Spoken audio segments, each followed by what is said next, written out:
కృష్ణుడు అతని శిష్యుడు అర్జునుడు చూడండి, ఆ బంధం ఏ రీతిగా ఉంది. అంతా భగవద్గీత బోధించిన తర్వాత కూడా ఏం అర్జున అని అంటే అర్జునుడు ఏమంటాడు?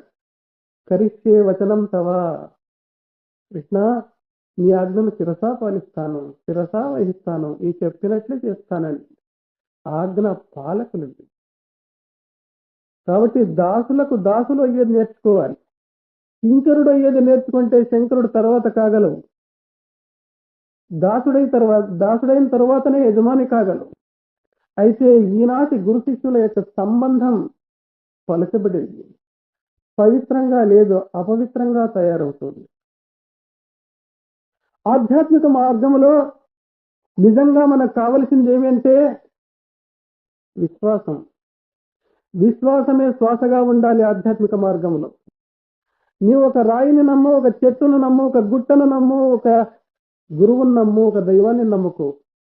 ఆత్మవిశ్వాసం నీలో విశ్వాసం లేకున్నప్పుడు, ఆ దైవం మీద విశ్వాసం లేకున్నప్పుడు ఏ ప్రయోజనము లేదు, ఫలితం శూన్యమైపోతుంది.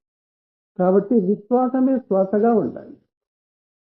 అందుకే గీతాచార్యుడు ఏమంటాడు? సంశయాత్మ వినశ్యతి, అనుమానం ఉన్నటువంటి వాడు నశిస్తాడు అని అంటారు.